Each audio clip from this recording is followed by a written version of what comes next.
The throne of Archduke Albert and Isabella was built on the toxic foundation of an inbred marriage. When these two first cousins married, they personally destroyed the future of their own bloodline. Despite their immense power and sharp intellect, both were entirely helpless against the devastation of their inbred Habsburg DNA. This inbred marriage produced no surviving heir, resulting instead in 3 agonizing losses in early infancy. Their inability to sustain a lasting lineage was the direct consequence of unfixable genetic errors inherited from their ancestors. When they died without a successor, their wealthy land was immediately torn apart by war. This was the brutal price for keeping outsiders out of the royal bloodline. King Philip II of Spain ruled a vast global empire from his austere desk at the Escorial. He was a notorious micromanager who completely distrusted his advisors and deliberately kept his inner circle divided. Believing that isolation meant security, he hoarded state secrets and managed his extensive territories with intense suspicion. He rarely allowed anyone to access his highly confidential political documents. However, Philip made a profound exception for his exceptionally bright daughter, Isabella Clara Eugenia. Recognizing her analytical mind, he trained her to decode military intelligence and translate sensitive diplomatic dispatches. She stood by his side for hours, managing reports from struggling generals and overseas spies. She quickly became his most trusted political confidant and an unofficial shadow queen in a rigidly male-dominated court. Despite Isabella's sharp grasp of global statecraft, the Spanish Empire was facing a massive crisis. The 80 Years' War against Protestant rebels in the Low Countries was draining the treasury and forcing the crown into multiple bankruptcies. Unpaid Spanish troops frequently mutinied, and Spain desperately needed a strategic solution to pacify the region without appearing weak. They simply could not afford to surrender the profitable territories entirely. As Philip neared the end of his life, he devised a calculated legal maneuver to solve this financial quagmire. Through the Act of Cession, he officially detached the southern Catholic provinces of the Netherlands from direct Spanish rule. He then granted this newly independent state to Isabella as her personal wedding dowry. On the surface, it appeared to be an act of immense paternal generosity to establish her as a sovereign ruler. In reality, the Spanish court still viewed Isabella primarily as a biological asset. The treaty contained a strict reversion clause stating that if Isabella and her husband failed to produce a Catholic heir, the territory would automatically revert to Spain. To ensure the land remained within the Habsburg bloodline, she was ordered to marry directly within the family. Her rewarded kingdom was ultimately a temporary lease, entirely dependent on her ability to produce an heir. The chosen groom was Archduke Albert VII of Austria. Albert was a highly educated, deeply serious, and profoundly pious man. He was not a stranger to Isabella. He had been raised directly alongside her in the dark corridors of the Spanish court, educated under his Uncle Philip's highly watchful, intensely critical eye. He was the son of Holy Roman Emperor Maximilian II and Maria of Spain, making him King Philip's direct biological nephew. Most shockingly to the religious sensibilities of the era, Albert was not originally meant to be a secular ruler, a husband, or a father. He had spent his entire adult life serving the Catholic Church in a highly elevated, incredibly powerful administrative capacity. He was a prince of the church, a powerful cardinal, who held the incredibly wealthy, highly influential position of Archbishop of Toledo, the religious primate of all Spain. To marry Isabella assumed secular control of the newly independent Netherlands and fulfill his dynastic duty. The rigid laws of the Catholic Church had to be fundamentally bent to serve the geopolitical needs of the Habsburgs. The Pope in Rome, heavily pressured by Spanish gold and political leverage, had to officially and legally defrock Albert. He was formally stripped of his red robes, released from his sacred vows of celibacy, and violently thrust back into secular political life, specifically for this dynastic breeding mission. When Isabella and Albert finally stood together at the Grand Altar in Valencia in the spring of 1599, the biological reality of their union was already catastrophically compromised. Isabella was 33 years old, and Albert was 40. By the strict, physically demanding, and highly perilous medical standards of the late 16th century, an era where royal women were typically married off and actively bearing children by the age of 15 or 16 to maximize their reproductive window. This was an incredibly, dangerously late age to begin producing heirs. This dangerous, unprecedented delay was not an accident. It was a direct, undeniable result of King Philip's selfish, overbearing, and deeply toxic dependence on his daughter.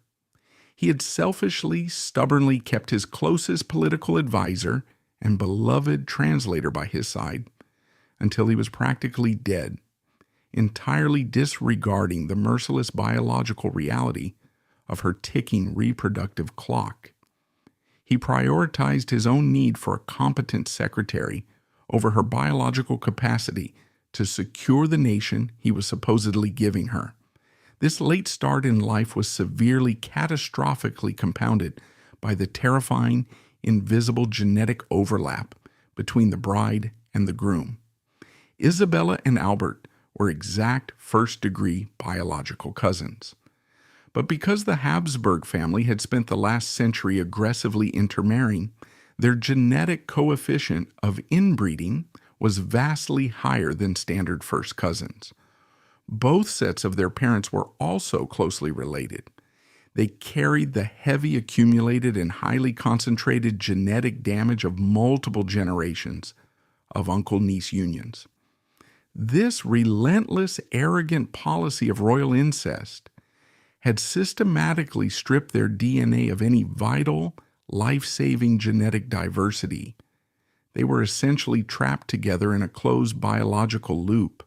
They stepped into a marriage bed that offered absolutely no microscopic defense against inherited physical flaws, chromosomal abnormalities, or lethal recessive mutations. They had just been handed the heavy keys to a burning kingdom, entirely unaware that the biological locks of their own bodies had already been permanently jammed. Upon arriving in their newly designated capital city of Brussels in the late autumn of 1599, the newlywed archdukes did not step into a glittering, pristine, and flawlessly functioning sovereign state. They did not inherit a prosperous utopia. They stepped directly into a smoldering, deeply fractured, and economically devastated war zone. The Spanish Netherlands was in absolute catastrophic. For over 3 decades, the region had served as the primary blood-soaked testing ground for the 80 Years' War. The agricultural lands of Flanders and Brabant, which had once been considered the wealthiest, most fertile, and most heavily populated breadbasket of Northern Europe, had been systematically ravaged. Armies from Spain, England, France, and the Dutch Republic had marched back and forth across the territory, employing brutal, scorched earth tactics. They had burned the wheat fields, slaughtered the livestock, and deliberately breached the dikes to flood the farmlands with toxic seawater to halt enemy advances. The military situation was a logistical nightmare. The heavily armed Spanish mercenary armies, the famous tercios that Isabella and Albert technically commanded, were deeply in debt, chronically unpaid, and highly mutinous. Without their wages from Madrid, these heavily armed veterans routinely turned on the very civilian populations they were supposed to protect, sacking friendly Catholic cities simply to extract their back pay in stolen silver and terror. The vital, highly lucrative textile industries of cities like Ghent and Ypres were completely paralyzed. The ancient, heavily trafficked maritime trade routes leading into the massive port of Antwerp were permanently blockaded by highly aggressive, heavily armed Dutch warships.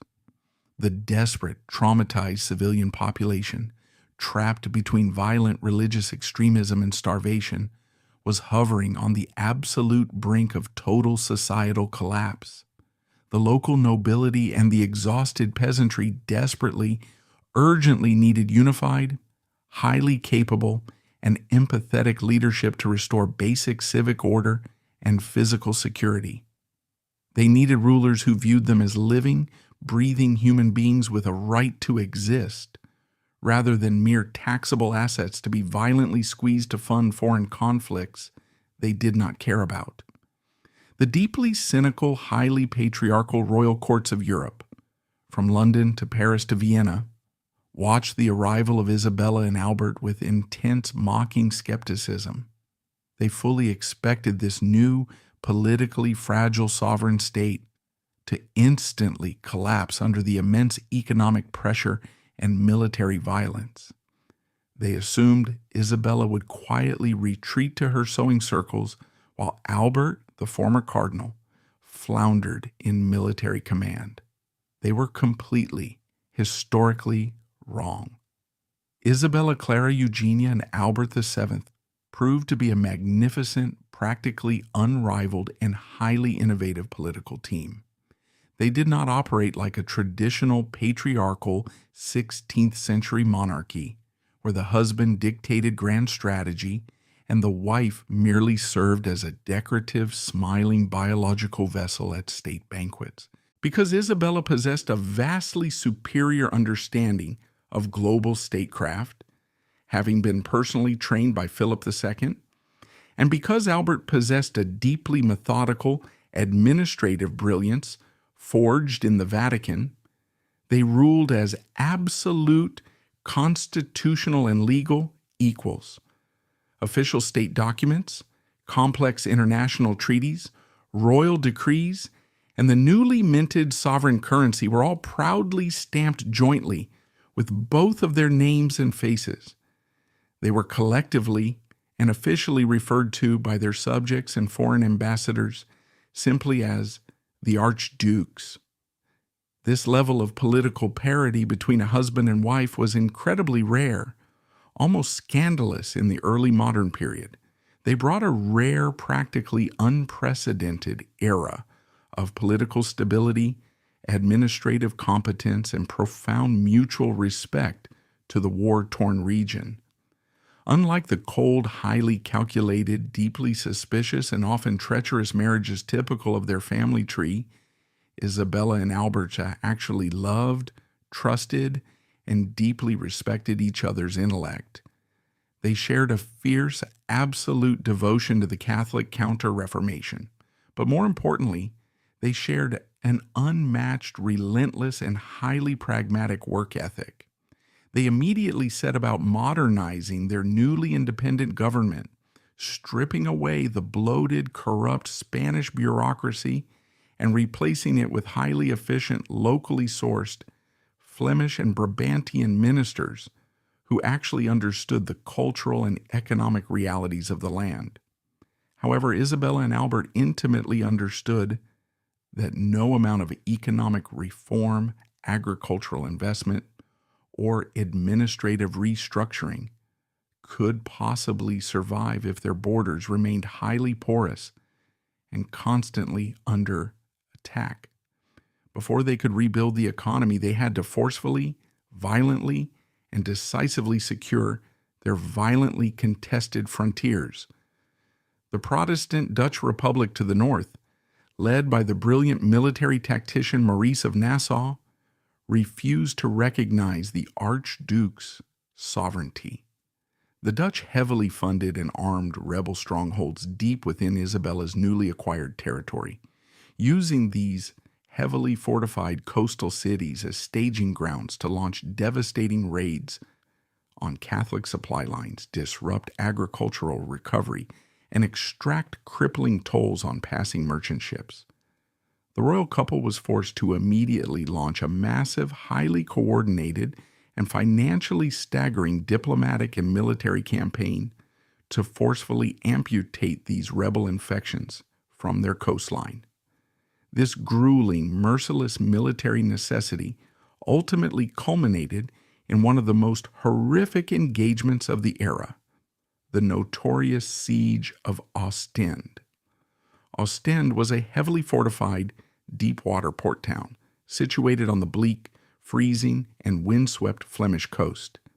It was the last major Protestant stronghold in the south, and reducing it became an absolute existential necessity for the archdukes.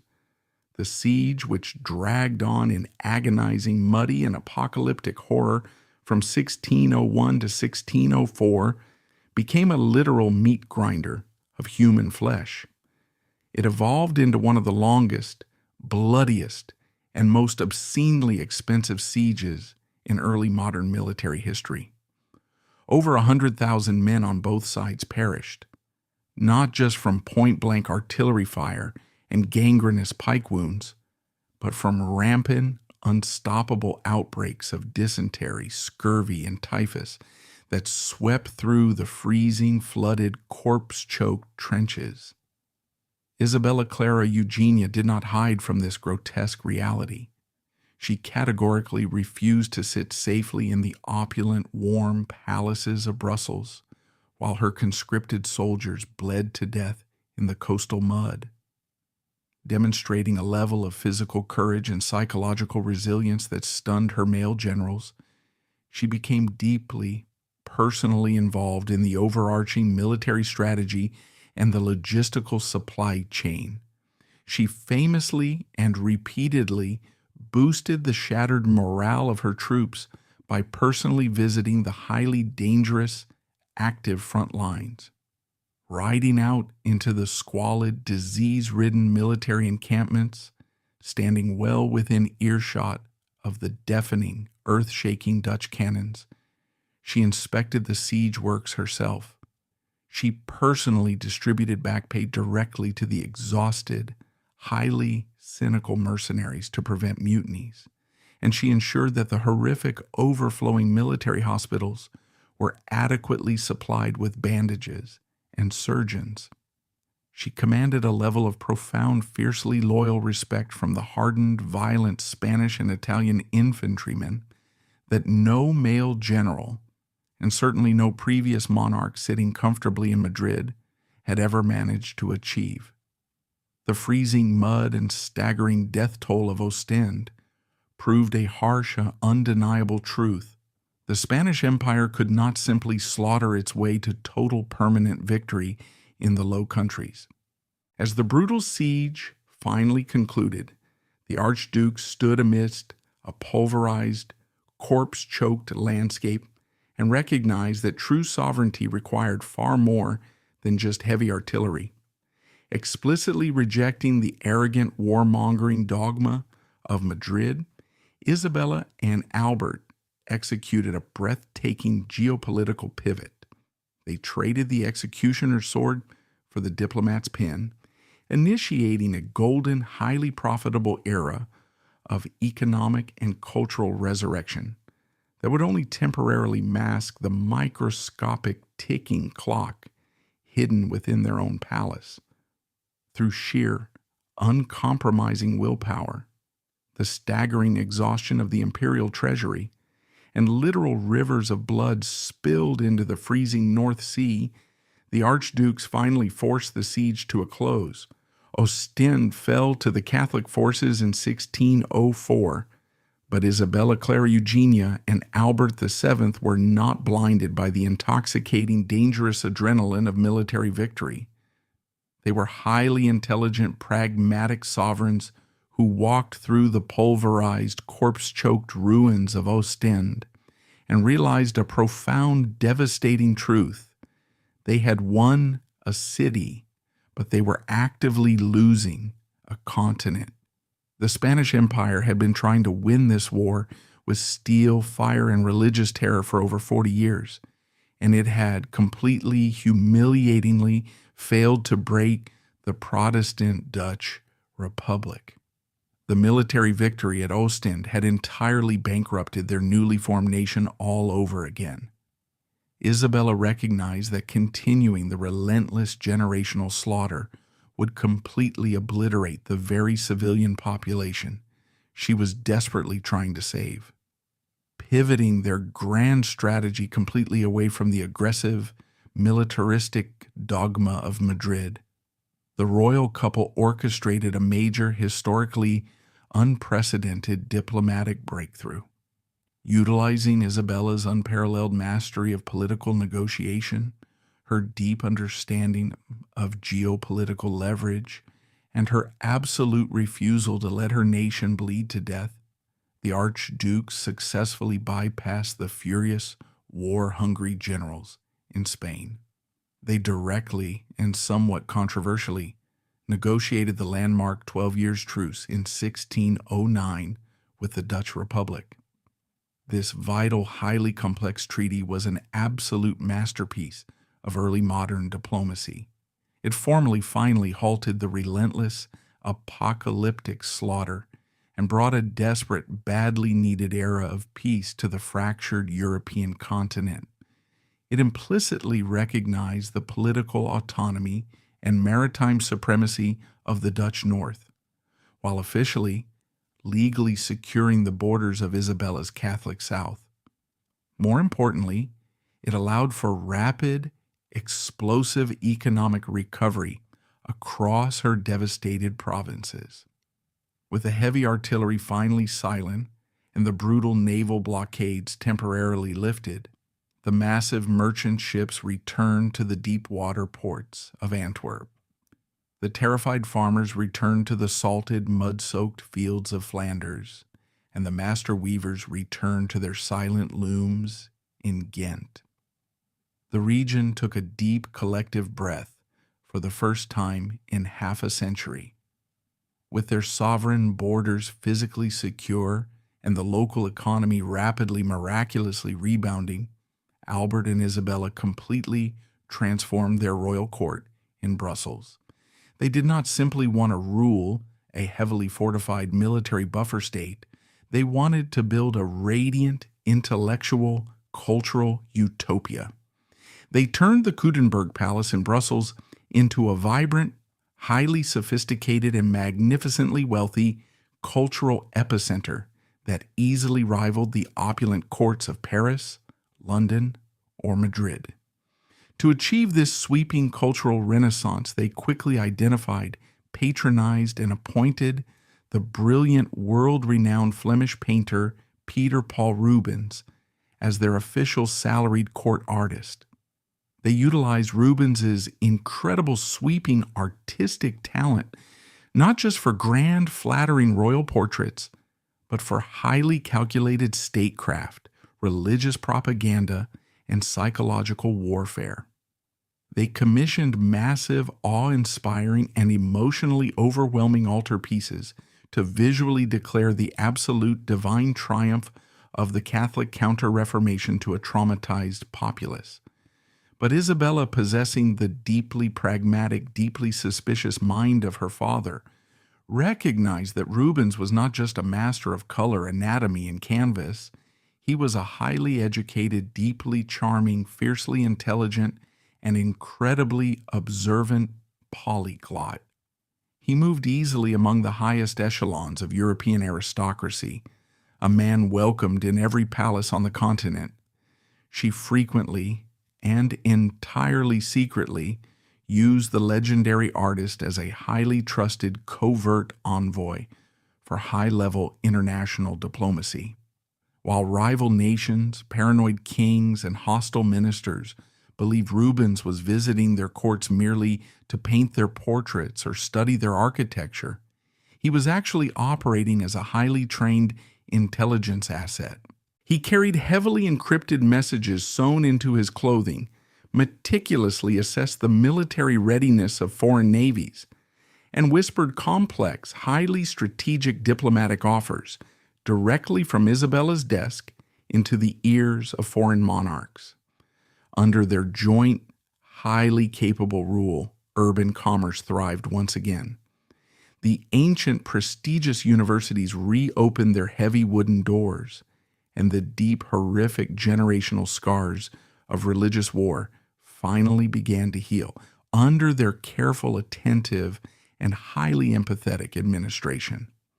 They were universally beloved by their loyal subjects, who finally felt genuinely protected, culturally enriched, and economically supported by rulers who actually cared about their physical survival. The archdukes had miraculously resurrected a dying nation, transforming a burning, salted battlefield into the sophisticated intellectual envy of 17th century Europe. But grand palaces, sweeping economic miracles, and the breathtaking monumental canvases of Peter Paul Rubens could not rewrite the fundamental laws of human biology. As the vibrant, newly rebuilt streets of Brussels celebrated their hard-won peace, a suffocating, terrifying silence fell over the heavily guarded royal bedchamber. The magnificent, glittering illusion of their independent sovereignty was about to violently, inescapably collide with the catastrophic genetic reality of the Habsburg bloodline. However, hanging directly over this brilliant, thriving, and deeply hard-won golden age, like the sharpened blade of a guillotine, was a dark, unforgiving, and deeply malicious legal clause. The brilliant economic recovery, the breathtaking art of Rubens, and the diplomatic triumph of the 12 years' truce were entirely, fundamentally hollow if the archdukes could not fulfill one specific microscopic physical requirement. Hidden deep within the Act of Cession, the foundational legal treaty drafted by King Philip II that had officially granted them the country and legally established their sovereignty, was a brutal, inescapable biological stipulation. King Philip II, in his paranoid calculating brilliance, had explicitly decreed that if the couple failed to produce a living, legitimate Catholic heir, the entire territory of the Spanish Netherlands would instantly, automatically, and legally revert to direct Spanish control upon the death of either spouse. This cold, highly calculated legal mechanism completely stripped away the romanticized illusion of true permanent independence. It placed the entire political, economic, and military future of a newly independent nation squarely and solely upon Isabella's physical body. To be exact, the sovereignty of millions of human beings rested entirely upon the internal cellular reproductive capabilities of a heavily inbred woman in her late 30s. The biological reality of their shared, deeply compromised genetics quickly turned the opulent, heavily gilded royal bedchamber into a site of profound, silent, and highly traumatic suffering. Because of her advanced maternal age by 17th century medical standards, combined with the severe compounding lack of genetic diversity in her DNA, conceiving and successfully delivering a healthy child was mathematically and biologically virtually impossible. Her physical body simply lacked the robust, diverse genetic coding required to successfully sustain a viable long-term lineage. The biological instructions written into her cells were too heavily duplicated, too heavily mutated by generations of Habsburg incest to properly construct a lasting human legacy. Between the years 1605 and 1608, Archduchess Isabella Clara Eugenia bravely, desperately, and agonizingly managed to carry 3 separate, distinct pregnancies to term, Each of these highly publicized royal announcements sparked a massive, almost hysterical wave of intense national hope across the recovering provinces of the Low Countries. The massive Catholic cathedrals from Antwerp to Namur rang their heavy iron bells for days on end. Heavily attended, deeply emotional masses of thanksgiving were held in every village square, and the desperate, exhausted civilian population fell to their knees on the cobblestones to pray for the safe delivery of an heir. They were not merely praying for the continuation of a royal dynasty. They were praying for their own physical survival. They knew with absolute terrifying certainty that a living child was the only legal barrier preventing their hard-won, newly independent nation from being violently swallowed back into the bloody, grinding, heavily taxed jaws of the Spanish Empire.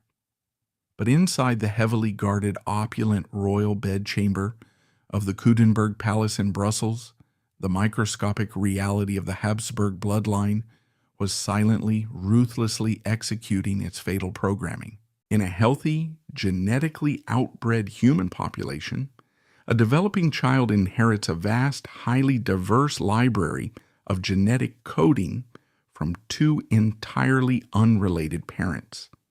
This massive biological diversity acts as a crucial evolutionary shield.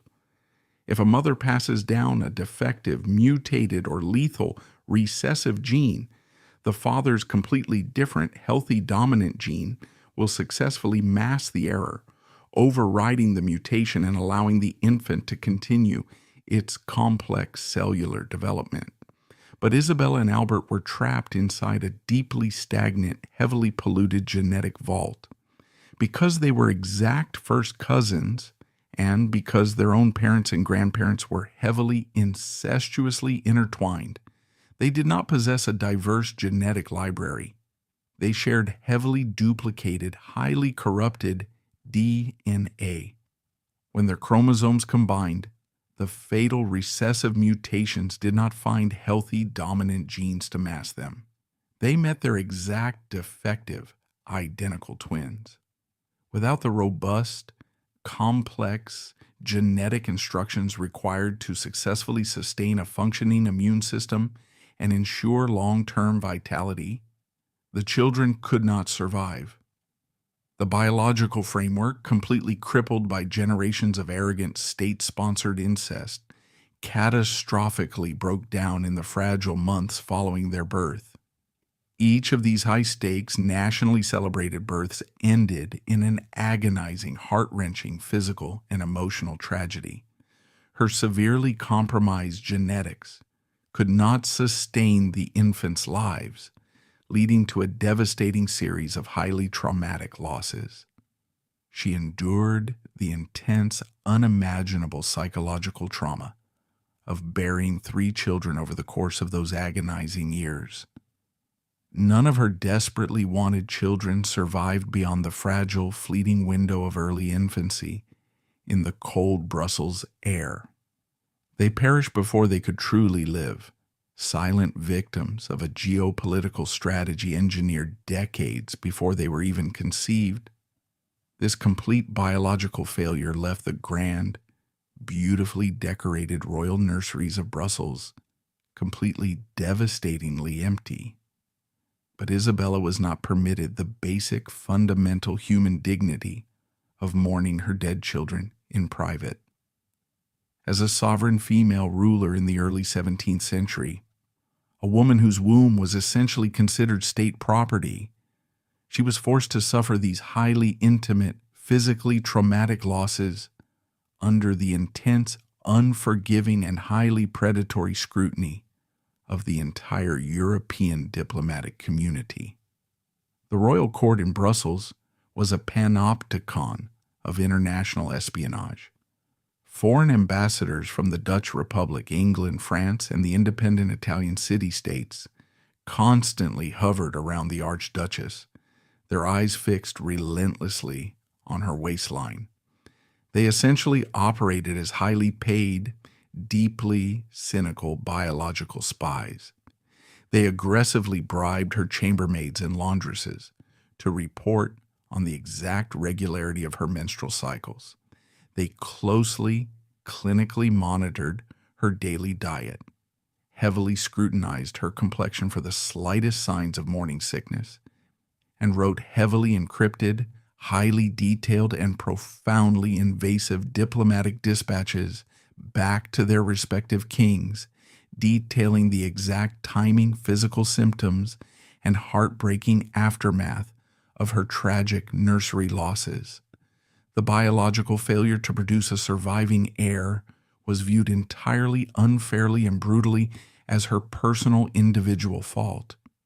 In the deeply misogynistic, heavily patriarchal political theater of the era, infant mortality was widely seen as a divine punishment for hidden sins, a severe moral failure, or a physical defect of the woman alone, completely regardless of the underlying invisible genetic science. It did not matter to the cynical public, the mocking foreign courts, or the impatient ministers in Madrid that her father, King Philip II, had selfishly, obsessively delayed her marriage for his own political convenience until she was past her prime reproductive years.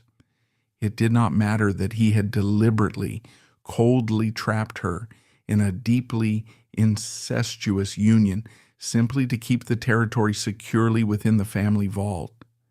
It certainly did not matter that her underlying genetics were hopelessly, permanently compromised by generations of highly irresponsible, deeply arrogant male ancestors who had treated human biology like a ledger book. She was arguably the most powerful, highly educated, and immensely capable woman of her era. She could flawlessly decode complex military intelligence, negotiate multinational trade treaties that shifted global wealth, and command the fierce loyalty of hardened, mutinous mercenary generals. Yet she was completely, humiliatingly defeated by the microscopic, invisible laws of human biology working against her from the inside. She was a giant of global statecraft, methodically reduced in the eyes of her contemporaries to a failing biological vessel. When the severely corrupted biological machinery of the Habsburgs finally failed, and Archduke Albert drew his last agonizing breath, the golden illusion of the Spanish Netherlands instantly shattered into a million irreparable pieces. The cruel, deeply paranoid legal trap set by King Philip II decades earlier violently snapped shut, immediately stripping Isabella of her sovereign crown and dragging her recovering nation right back into the apocalyptic fires of imperial war. Yet, even as the arrogant ministers in Madrid formally downgraded her to a mere imperial servant, they vastly, fatally underestimated the relentless psychological resilience of the woman they had betrayed. Stripped of her velvet robes and draped in the coarse wool of a nun, the Dowager Archduchess was about to launch a brilliant, highly classified covert war against her own bloodline. This tragic, inescapable, and legally disastrous situation has led modern historians, political scientists, and medical genealogists to fiercely and endlessly debate the true, closely guarded intentions of King Philip II when he originally drafted the foundational treaties of her nation. Did the notoriously calculating, deeply paranoid, and brilliantly strategic king actually know that his absolute favorite daughter was highly unlikely to produce a surviving heir? Did he intentionally, with cold-blooded malice, engineer the ultimate destruction of the very sovereign nation he gave her as a magnificent wedding gift? Many prominent historians and political analysts fiercely argue that Philip II deliberately drafted the fatal, unforgiving reversion clause, knowing the exact grim biological odds of the incestuous match.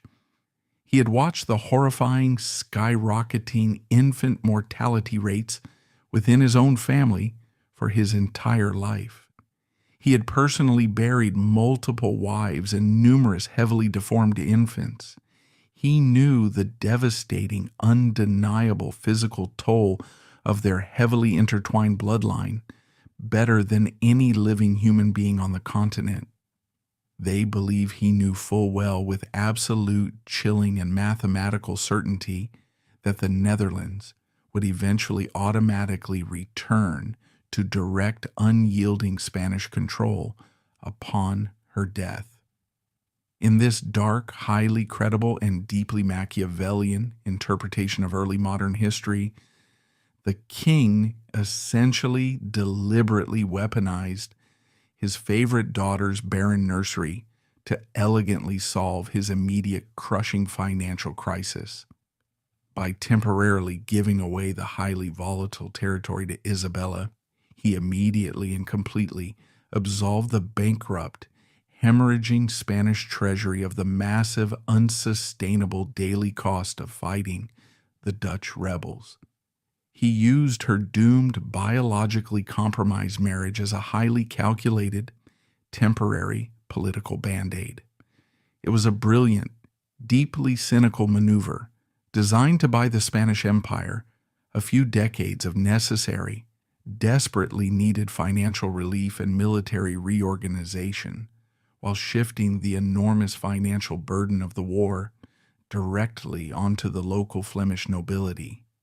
He gave Isabella the grand, glittering, and deeply intoxicating illusion of absolute sovereignty, the heavy golden crowns, and the sweeping royal titles, fully aware that her underlying corrupted genetics would act as an invisible, delayed kill switch.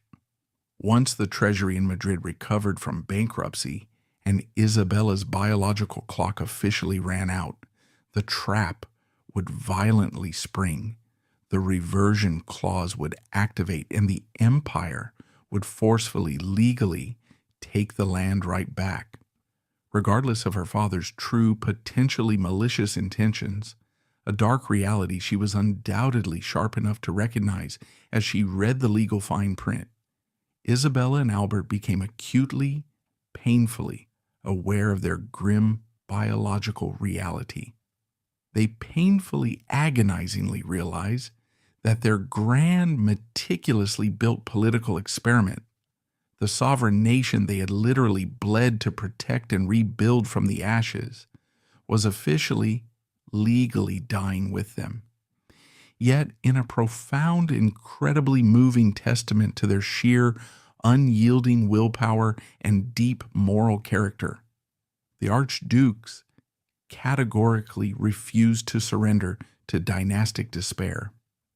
Despite the crushing daily, deeply personal grief of their empty nurseries and the looming legally mandated execution date of their own sovereignty, the royal couple bravely continued to govern. They operated with incredible, practically unmatched administrative dedication, absolutely refusing to let their personal agonizing tragedy impact their daily duties to their people. They actively, consciously, and methodically poured their thwarted, unfulfilled parental instincts entirely into the meticulous governance, economic recovery, and physical protection of their adopted country. They essentially, and quite literally, became the substitute parents of a battered, severely traumatized nation. They treated their loyal subjects with a rare, genuine level of paternal and maternal care that was practically unheard of in the ruthless, extractive, and deeply arrogant monarchies of that era. They focused heavily and continuously on sweeping, highly progressive domestic policy reform. They heavily funded the construction of vital modern medical hospitals, established vast, well-organized networks of charitable institutions, and heavily supported the urban poor and thousands of starving war widows across the devastated provinces. They sponsored massive, incredibly expensive public works projects, rebuilding the shattered cannon-pocked civic infrastructure, dredging the vital commercial canals to revive the shipping trade, and heavily subsidizing the fine arts to bring vibrant life back to the blackened, burned-out city centers. They intimately understood that they could not leave a biological legacy of blood and bone to secure the futures of the nation. They had no heirs to place upon the throne to defend their borders. So they desperately, furiously tried to leave a permanent, physically indestructible legacy built of granite, marble, canvas, and progressive social legislation. They transformed the Spanish Netherlands into a glowing beacon of Catholic reform and artistic brilliance, attempting to build a local society so strong, so culturally unified, and so economically vital that perhaps by some unprecedented political miracle, the aggressive ministers in Madrid would hesitate to tear it apart when the time finally came. But the relentless, uncompromising, and entirely neutral march of time waits for no monarch, and rigid legal contracts drafted in the paranoid halls of Madrid do not care about the artistic brilliance or economic miracles of Brussels. In the bleak, heavily shadowed and freezing winter of 1621, Archduke Albert VII's physical health began to rapidly, irreversibly, and visibly fail. He had spent his entire adult life bearing the immense, crushing psychological stress of the Catholic Counter-Reformation, fighting grueling, apocalyptic military sieges in the freezing mud of Ostend, and managing the incredibly delicate high-wire international diplomacy of the 12 Years' Truce. His body, severely plagued by intense, agonizing bouts of gout, the painful, inherited, and inescapable genetic hallmark of his inbred Habsburg blood, finally collapsed under the compounding strain. When Albert finally passed away in his opulent bedchamber on July 13, 1621, surrounded by weeping priests, desperate doctors, and a completely devastated royal court, the grand, brilliant political illusion they had so painstakingly, desperately built over 2 decades officially, legally shattered into a million irreparable pieces. The sovereign, completely independent nation of the Spanish Netherlands instantly, permanently, and legally ceased to exist the very moment his failing heart stopped beating. The ruthless, heavily guarded legal mechanism that King Philip II had buried deep within the Act of Cession 23 years earlier automatically triggered with absolute terrifying efficiency. Because the royal couple had entirely biologically failed to produce the legally mandated living Catholic heir, the vast, immensely wealthy, and heavily rebuilt territory immediately reverted directly to the complete, absolute administrative control of the Spanish crown in Madrid. This rapid, unapologetic, and entirely non-negotiable legal transfer was a massive geopolitical earthquake that sent shockwaves across the entire European continent. It instantly, formally voided the hard-won, delicately balanced 12 years truce with the Protestant Dutch North. The truce had been negotiated by the archdukes as sovereign rulers. With their sovereignty extinguished, the treaty was legally nullified.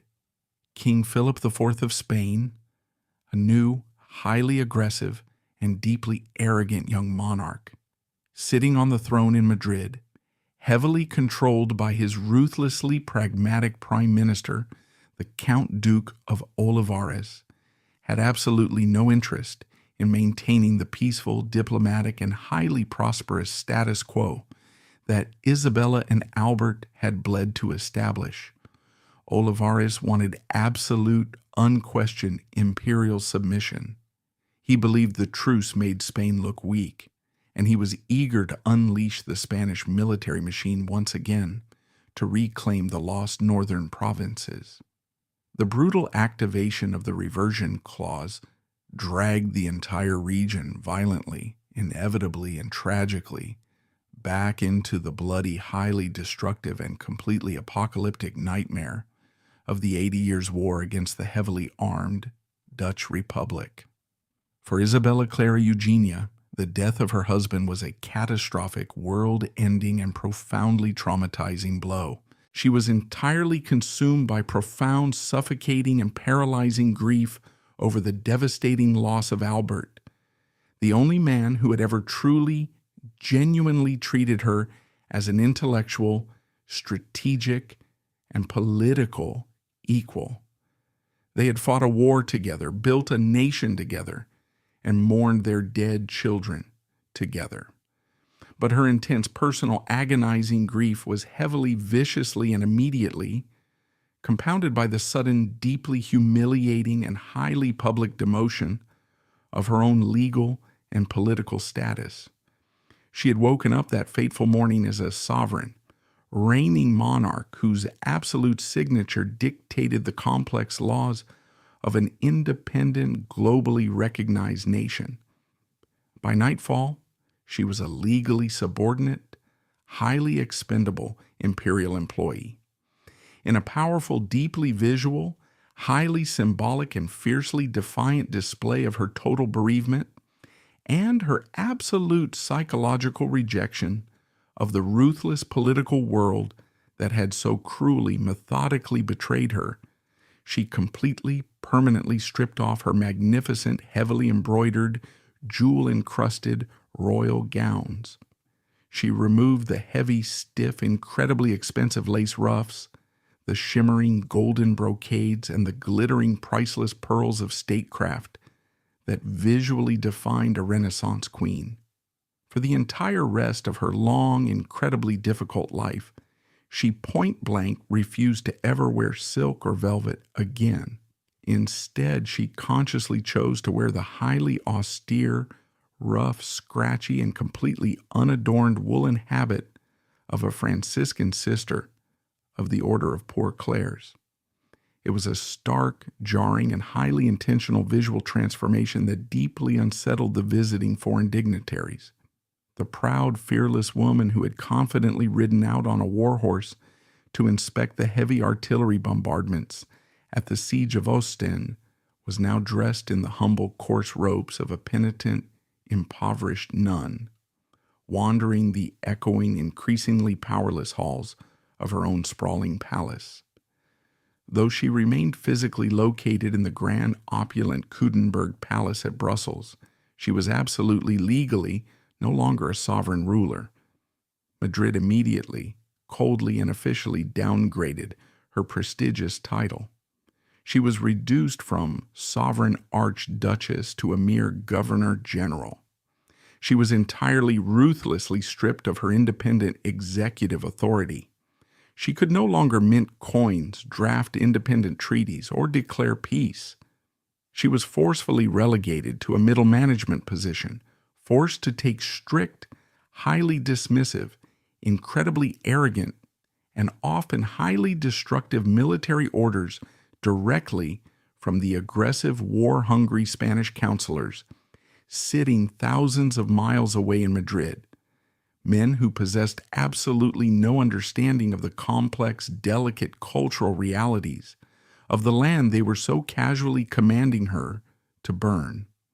She was forced to sit in her austere chambers and watch entirely helplessly as the fragile, brilliant, and highly prosperous peace she had spent her entire adult life painstakingly, desperately building was aggressively, systematically dismantled by the geopolitical arrogance of her own family. The heavily armored Spanish tercios, now fully funded by the aggressive, uncompromising new regime in Madrid, and commanded by the brilliant but utterly ruthless Genoese general Ambrosio Spinola, marched directly back into the recovering peaceful provinces. They brought the apocalyptic horror, the burning agricultural fields, and the starving, diseased sieges of 17th century warfare right back to the very doorsteps of the civilian populations. Isabella had sworn on a Bible to protect. The bustling, newly dredged commercial canals, which Isabella and Albert had spent millions rebuilding to revive the regional economy, were once again choked with military supply barges and the bloated, rotting corpses of conscripted soldiers. The thriving textile markets of Antwerp, which had just begun to miraculously recover their global dominance during the 12 Years' Truce, were instantly paralyzed by renewed, highly aggressive Dutch naval blockades. The fragile, beautiful Renaissance she had painstakingly fostered was being methodically ground into ash under the heavy iron boots of her own nephew's armies. Isabella was essentially horrifyingly forced into the position of a desperate mother, helplessly watching her adopted child, the recovering nation of the Spanish Netherlands, being violently, methodically torn apart by her own biological family. This brutal, uncompromising imperial policy culminated in the horrifying, grueling, and financially catastrophic siege of Breda in 1624. Breda was a heavily fortified, strategically vital Dutch city. General Spinola surrounded the city with a massive, highly complex ring of trenches, artillery batteries, and flooded defensive zones, initiating a miserable, grinding war of absolute attrition that lasted for 11 agonizing, blood-soaked months. It was a siege defined by unimaginable human suffering. Tens of thousands of men on both sides died not in glorious combat, but of agonizing starvation, scurvy, and explosive outbreaks of typhus in the freezing, feces-filled mud of the trenches. When the starving, desperate defenders of Breda finally capitulated in 1625, the royal court in Madrid celebrated the event as a glorious, monumental, and divinely sanctioned triumph of Spanish military supremacy. But while Madrid threw lavish banquets and commissioned paintings, Isabella wept in the dark. She did not celebrate the victory because she possessed the sharp, pragmatic economic mind her father had taught her.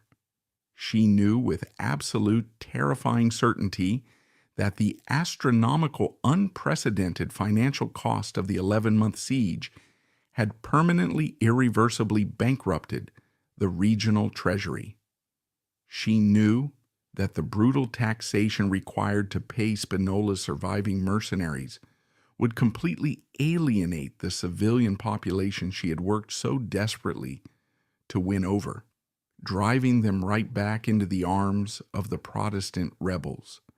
Madrid had won a single city, but they had fundamentally lost the hearts of the entire continent. Despite the crushing humiliation of her downgraded political status, Isabella adamantly, fiercely refused to simply surrender and fade into historical obscurity.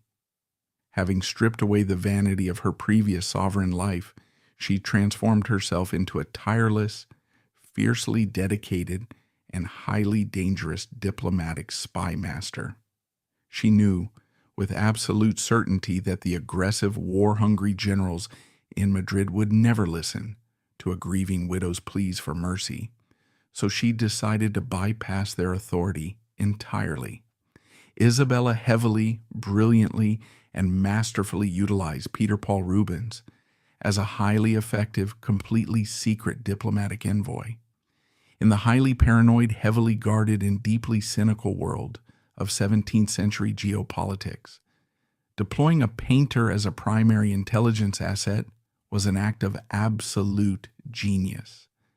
Kings, queens, and hostile prime ministers eagerly invited him into their most private, heavily guarded chambers to paint their portraits, entirely unaware that the charming, highly educated man mixing the oil paints was actually a highly trained, deeply loyal political operative working directly for the Dowager Archduchess in Brussels. She sent him across the treacherous waters of the English Channel to the opulent, highly volatile court of King Charles I in London, attempting to broker a massive multi-nation peace treaty that would force Madrid to halt the relentless bloodshed. She even boldly sent him directly into the lion's den of Madrid itself to quietly, subversively lobby her nephew, King Philip IV, pleading for a reinstatement of the peace and attempting to undermine the warmongering influence of Olivares. Rubens carried her heavily encrypted letters sewn directly into his garments. Against all odds, he successfully brokered the Treaty of Madrid in 1630, officially ending the hostilities between Spain and England. This was a monumental, globally shifting diplomatic achievement, orchestrated entirely by the aging, grieving, supposedly powerless nun sitting in Brussels. Yet despite her incredible, unmatched diplomatic brilliance, her profound political empathy, and her sheer, unbreakable psychological willpower, her historical legacy remains permanently, inescapably stained and defined by the biological trap set by her own family. To fully grasp the profound, agonizing, and infuriating tragedy of Isabella, Clara, Eugenia, one must look past the battlefield maps, the signed diplomatic treaties, and the magnificent Rubens paintings. You must stare directly into the microscopic, inescapable reality of her own blood. Her life was entirely defined and ultimately systematically destroyed by her family's reckless, systemic, and deeply paranoid obsession with maintaining genetic purity at all human costs. Isabella possessed every single intellectual, emotional, and psychological quality required to be a phenomenal, history-altering monarch of the early modern period. If she had been born into a dynasty that valued biological diversity over hoarded wealth, she would undoubtedly be remembered today alongside Elizabeth I of England or Catherine the Great of Russia as one of the supreme, unquestioned female sovereigns in world history. But she lacked the one fundamental microscopic biological component necessary to completely secure her vast, hard-won achievements: a diverse, healthy genetic code capable of producing a lasting heir. Because her father, King Philip II, and her grandfather, Emperor Charles V, had systematically, arrogantly stripped their family tree of any vital outside DNA through consecutive generations of uncle, niece, and first cousin marriages, Isabella's cellular machinery was fundamentally, irreparably broken before she was even born. The Habsburg strategy of royal incest was explicitly designed to protect their global empire from foreign political influence. But in a profound, devastating, and entirely mathematical, biological irony, that exact same strategy actively destroyed the very people who were most intellectually capable of saving that empire. The deeply tragic story of Isabella and Albert proves a dark, undeniable, and universally applicable truth about the reckless, arrogant policies of the Habsburg dynasty. Their strict, unyielding policy of royal incest did not just produce physically deformed, severely mentally unstable kings who struggled to sit on the throne. It actively, silently, and mercilessly destroyed their brightest, most capable women. It created brilliant, highly educated, and fiercely determined women who were forced to become the silent, agonizing victims of their own toxic, heavily inbred family tree. They were handed the reins of global empires, expected to perform geopolitical miracles, and then publicly humiliated, politically downgraded, and stripped of their power when their biologically doomed bodies inevitably failed to produce a male heir. Isabella Clara Eugenia finally succumbed to severe illness, advancing age, and profound physical exhaustion in December of 1633 at the age of 67. She died in her heavily shadowed, highly austere chambers in Brussels, still wearing the rough, unadorned habit of a Franciscan nun. She had spent the last 12 years of her life watching the beautiful, prosperous peace she built be methodically ground into bloody dust by the Spanish war machine. When she closed her eyes for the last time, the final desperate hope for an autonomous, peaceful, and prosperous Spanish Netherlands died permanently with her. Without her brilliant diplomatic maneuvering and her fierce protection acting as a shield against Madrid's aggression, the territory descended completely into the chaotic, grinding nightmare of the 80 Years' War. The region would remain a devastated, blood-soaked battlefield for decades, marking the undeniable beginning of the end for Spanish global hegemony. She had absolutely everything a Renaissance monarch could possibly desire: the wealth of the Indies, the absolute fierce loyalty of her subjects, the deep, genuine love of a devoted husband, and a strategic mind sharper than any Toledo steel blade in her armory. She had everything except the one tiny, microscopic, viable human life needed to prevent her world from violently burning to the ground. The tragedy of the silent royal nursery demonstrates that arrogant dictatorial political decrees drafted in opulent palaces can never, under any circumstances, override the fundamental microscopic laws of human biology.